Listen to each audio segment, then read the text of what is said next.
Hola chiquillos, hola chiquillas, ¿cómo están? Este video es de resumen de nuestras clases del libro Así habló Zaratustra y se lo grabo en función de que ustedes puedan responder la guía que les tengo que enviar, ¿ya? Esta es nuestra nota final. Con esto ya vamos cerrando el año, básicamente. Y eso, ¿sí? Eh, Primero, y antes de comenzar, me gustaría retomar dos pequeñas cosas que ya se las conté anteriormente, pero es importante tenerla en cuenta cuando vamos a abordar este libro que se llama Así habló Zaratustra, que Federico Nietzsche lo escribió el año 1883. Una de estas dos cuestiones era que este filósofo, que este pensador, es un defensor del arte por sobre la razón. ¿A qué me refiero con esto? Él siente que la mejor manera de expresar y recibir conocimientos y dudas y preguntas respecto al sentido de la existencia, respecto al sentido del cosmos, es mucho más eficiente mediante el arte que mediante la razón, que mediante lo argumentativo, como gran parte de la historia de la filosofía iba a creer. ¿Ya? Se los podría explicar de otra manera. Muchas veces nuestra concepción, nuestra forma de entender el mundo cambia de una forma mucho más profunda viendo una buena película que con un buen argumento. ¿Sí? Por una parte. ¿Por qué? ¿Por qué les hago este alcance? Porque esto nos va a servir para entender a grandes rasgos la forma de escribir que tiene Nietzsche y por qué Nietzsche escribe de la forma en que escribe. Anteriormente hemos revisado textos de filosofía. Revisamos René Descartes en algún momento. Revisamos Platón en otro momento. Entonces con Nietzsche se van a dar cuenta que su forma de escribir es absolutamente distinta. Sobre todo en este libro llamado Así habló Zaratustra, que es uno de los libros más importantes, si es que no el más importante de este autor. La otra cosa que yo también les conté, pero quiero que consideren, es cuál es la dificultad de abordar o de leer los libros de Nietzsche, que es una dificultad distinta también a la de la filosofía tradicional. Yo a ustedes les digo, constantemente les digo, la filosofía es difícil, la filosofía es complicada de entender, ¿sí? Pero la dificultad de la filosofía radica en que intenta ser demasiado clara, o al menos muchos filósofos, filósofas, eso lo que quieren. Quieren ser claros y por eso termina siendo complicado. Me explico. Si a mí se me ocurre algo, si yo tengo una idea, si yo pienso algo, yo quiero que cuando yo escribo esa idea o cuando le cuento lo que pienso a otra persona, entienda claramente lo que yo estoy pensando. Pero muchas veces hay ideas que son mucho más complejas. Yo creo que a ustedes muchas veces les ha pasado y nos pasa, sobre todo cuando somos más adolescentes, incluso cuando somos más grandes, si es que no hemos leído, no hemos tenido un bagaje de palabras, que hemos sentido o hemos pensado algo que no sabemos cómo expresarlo. En el colegio pasa mucho, a ustedes les pasa mucho. Constantemente llegan alumnos, llegan alumnas diciendo, profesor, yo sé, pero no sé cómo escribirlo. Es una problemática. Entonces, claro, en esta lógica de pensar algo y no saber cómo expresarlo, se van inventando palabras o se van utilizando conceptos que no son muy conocidos. Porque yo quiero que usted entienda claramente lo que estoy pensando. Y muchas veces, si no utilizo esa palabra, si no invento incluso un concepto, aquello que yo estoy pensando no puede ser transmitido de la forma en que lo estoy pensando. Porque lo que yo quiero en el fondo es que usted al escucharme o usted al leer aquello entiende exactamente lo que yo lo que yo pensé. ¿Sí? Sin embargo, en Nietzsche ocurre otro fenómeno. Nietzsche en su lenguaje es muy claro. Utiliza palabras que utilizamos todos los días. Por lo tanto, cuando leemos a Nietzsche todos decimos, oh, Nietzsche es muy claro. Sin embargo, en esa sencillez es oscuro.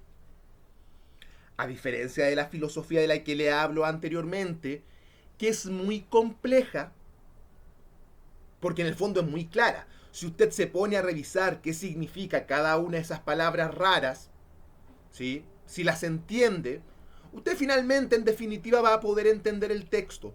Luego de harto trabajo, luego de investigación, luego de un montón de cuestiones, pero finalmente va a poder entender. Y lo más probable es que cualquier persona que llegue a entender el texto va a entender lo mismo. O al menos esa es la voluntad que tiene el filósofo o la filósofa que escribe el texto. Que todos entiendan lo mismo que él o ella están pensando.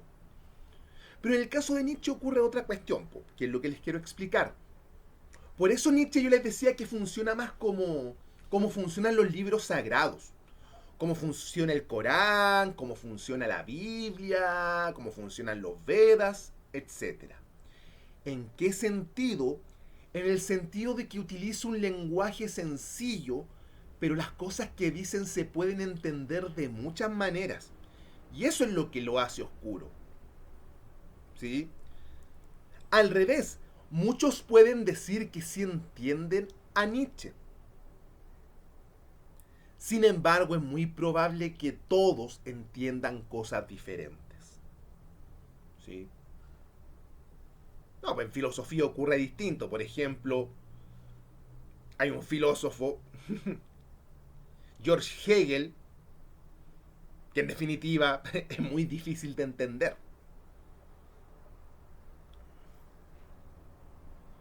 Entonces, esta consideración, ¿ya? Es muy sencillo en su lenguaje, pero es muy oscuro en el mensaje. De hecho, este libro que se llama Así habló Zaratustra tiene como subtítulo un libro para todos y para nadie.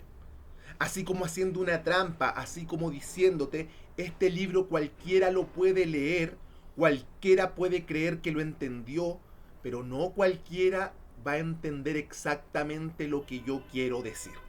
Solo unos pocos que están preparados. ¿Sí? Por eso esta consideración, porque este libro de Nietzsche parece más estar leyendo algo así como el Nuevo Testamento, o estar leyendo algo así como la vida de Buda, ¿m? Pero que en el fondo guarda un mensaje profundo respecto a la filosofía. Respecto a la filosofía. Pero ¿de qué habla este libro de Nietzsche? ¿O de qué trata este libro de Nietzsche? Habla de la vida de Zaratustra. Imagínense, por eso les digo que es un libro extraño. Y a los que nos gustan los libros, por lo general este libro nos vuela la cabeza, porque nos encontramos una forma absolutamente distinta de plantear la filosofía, una forma distinta a la que habíamos visto siempre. Es como, para los que estudiamos en algún momento de nuestra vida filosofía, es una cuestión que impacta. Es una cuestión que impacta. ¿Por qué así habló Zaratustra? Porque Nietzsche inventa un personaje. Inventa un personaje que en el fondo todos sabemos que es él. Pero inventa a un personaje. E inventa a un profeta para que transmita el mensaje que en el fondo Nietzsche le quiere dar a la humanidad. Entonces, el libro comienza cuando este profeta va al mercado y llega a este mercado diciendo unas cosas bastante extrañas. llega a este mercado diciendo que se viene el final del último hombre, ojo acá, del último hombre, y se aproxima la era del superhombre, o del superhumano, o del suprahumano, tiene distintas traducciones, se creen que hoy en día algunas son más acertadas que la otra, principalmente el suprahumano. Y llega a predicar, así como los predicadores que nosotros vemos en la plaza de armas o vemos en la plaza del barrio, o a lo mejor usted tiene algún familiar que es un predicador, o a lo mejor usted es el predicador. Y llega a ofrecerle este mensaje al gentío, a la gente que esté en este mercado. ¿Ya? Quieren escuchar el mensaje que yo tengo que decirles. Quieren saber en qué consiste el superhombre y en qué consiste el último hombre. En definitiva, la gente, digamos, que se resiste a escuchar este mensaje. Sobre esta misma escena hay un equilibrista en este mercado andando sobre la cuerda floja y se cae y muere. Zaratustra, este personaje, ve que nadie presta atención a este equilibrista muerto y de una u otra forma se da cuenta que su mensaje no es para todos, ¿sí? Que solamente aquellos que estén preparados y aquellos que quieren escuchar el mensaje lo deberían escuchar. Zaratustra toma este cadáver y le va a dar sepulcro y luego se pierde durante 10 años en las montañas donde sigue puliendo sus ideas. ¿Sí?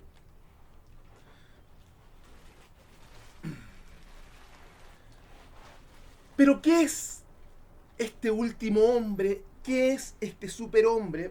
Que es la parte que nosotros vamos a trabajar. Anteriormente, o en videos en clases anteriores, de hecho en nuestra última actividad, hablamos del primer libro de Nietzsche, que es del año 1871, que se llamaba El origen de la tragedia. Y yo les explicaba que en este libro, básicamente Nietzsche, o la parte relevante de este libro de Nietzsche, es ponerse a hablar de dos energías existenciales que de forma subterránea están al interior de cada uno de los seres humanos y por lo tanto al interior de la cultura. Una de estas energías se llamaba la energía apolínea y la otra de estas energías se llamaba la energía dionisíaca. ¿Sí? Si no recuerdan claramente qué significa cada una de estas energías, pueden recurrir a los videos anteriores que están acá mismo, ¿ya? ¿Sí? Bueno, la energía apolínea tenía que ver con el orden, tenía que ver con la estructura, tenía que ver con lo espiritual, tenía que ver con el sueño, etc. Y la energía dionisíaca tenía que ver con la desmesura, con la embriaguez, con el exceso, con lo pasional, etc.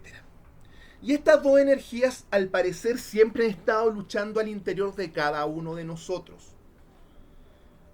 En palabras sencillas, quizás esto no le gustaría a Nietzsche, porque a Nietzsche no le gusta la moralización de estos principios. ¿A qué me refiero con la moralización? Decir que esto es lo bueno y esto otro es lo malo. Pero como ejemplo nos sirve. Podríamos decir que cada uno tiene en su interior a un angelito bueno y a un angelito malo, que siempre están peleando al interior de cada uno de nosotros. El angelito malo nos dice, lánzate a la vida, total la vida no tiene sentido, disfrútala. Y el angelito bueno, disfrútala, vive la compasión, pasión. Y el angelito bueno nos dice, calmadito compadre, que si tú haces estas cosas puedes arriesgar tu vida, entonces mejor no hacerlo. Y estos dos están en disputa siempre al interior de cada uno de nosotros. Nietzsche cree que estas dos energías existen y que están en disputa, pero que sin embargo en el siglo V a.C. aparece un filósofo que se llama Sócrates y que finalmente lo que hace Sócrates es decir o es explicar, es fundamentar que solamente la energía apolínea es la importante y que la energía dionisíaca hay que sepultarla, hay que eliminarla. Y es acá cuando se empieza a moralizar. ¿A qué me refiero con moralizar? Decir que todo lo que tiene que ver con lo dionisíaco, el cuerpo, la pasión, el deseo, esa parte más salvaje, más animal, al interior de los seres humanos es malo. Por lo tanto hay que censurarlo, por lo tanto hay que eliminarlo, por lo tanto hay que transformarlo en un pecado, etc. Y que lo apolíneo es lo bueno. Lo apolíneo es aquello a lo que debiésemos aspirar todos los seres humanos. ¿Sí? Luego, esta idea es recogida por el cristianismo y se vuelve popular. ¿Sí?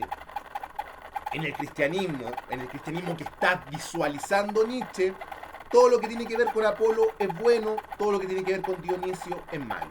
Todo lo dionisíaco debe ser eliminado de nuestras vidas. Es transformado fundamentalmente en pecado. Nietzsche, que vive en el siglo XIX, una de las grandes preguntas que se hace, sobre todo en su etapa más madura, es intentar entender por qué la gente que lo rodea, por qué su contexto es tan charcha, es tan nihilista. ¿A qué nos referíamos con nihilista? Yo les decía que nihilista es el profundo sentimiento de que nada tiene sentido. Y si yo siento que nada tiene sentido, termino pensando que nada de lo que yo haga vale la pena. Y si este sentimiento invade profundamente a una sociedad completa, esa sociedad se queda estancada.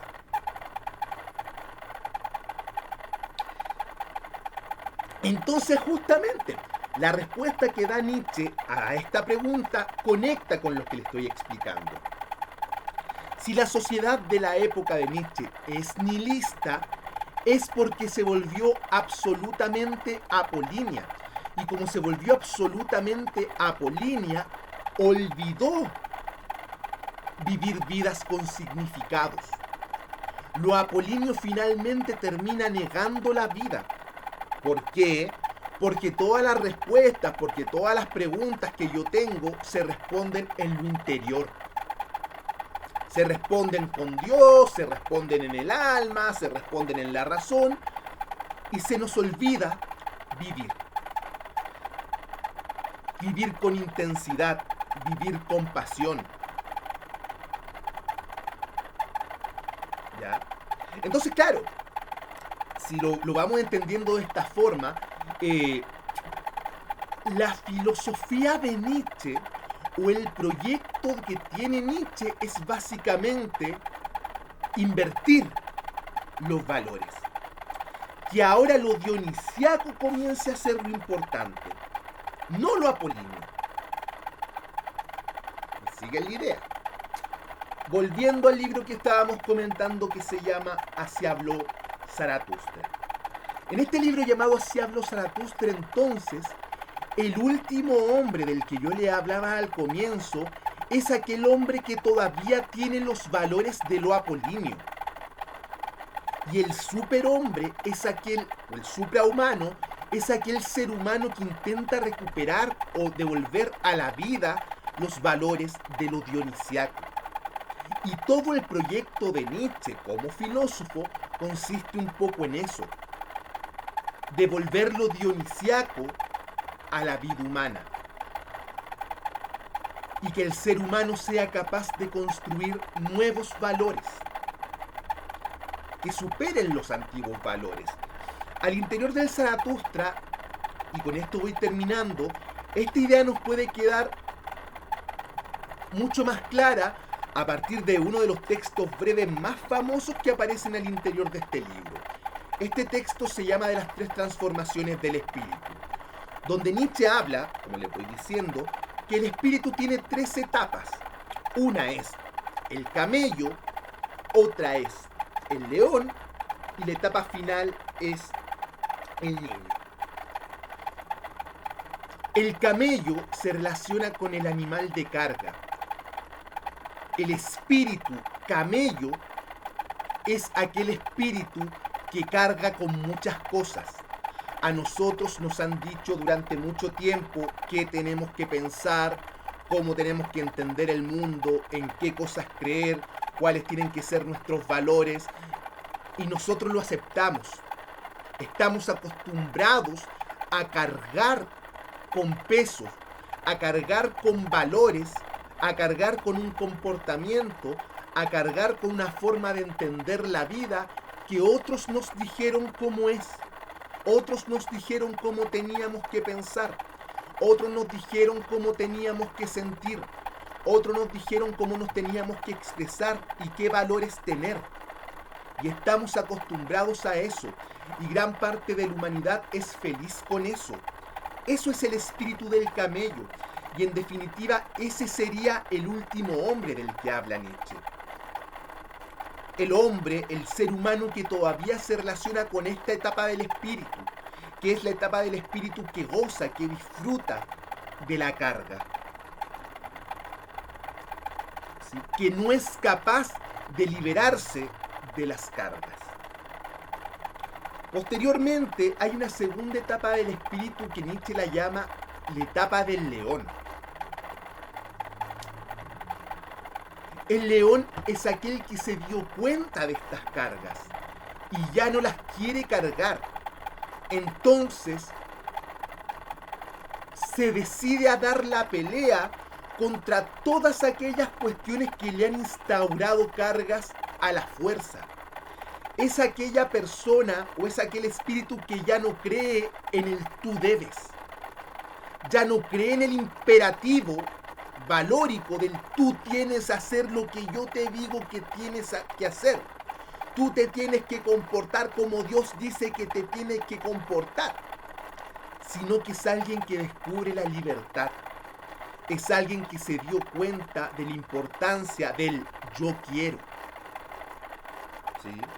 Sin embargo, esta segunda etapa del espíritu para Nietzsche todavía no es la definitiva. Hay una tercera etapa. Y esta etapa sí la podemos relacionar con lo que Nietzsche espera del superhumano, del suprahumano, de este Dionisio que se recupera, que es el espíritu del niño. ¿Cuál es la gracia del espíritu del niño? Principalmente dos: la inocencia y la creación. El espíritu del niño es alguien que olvida rápido y es alguien que, además de ser libre, crea sus propios valores. El niño es creatividad en potencia, siempre está dispuesto a crear, siempre está imaginando. Para el niño nada es definitivo, ¿sí? Para el niño un palo no es solamente un palo, para nosotros sí. Para el niño un palo es una baqueta, es una guitarra, es una escoba, es lo que a él se le ocurra que sea. Por eso es creatividad en potencia.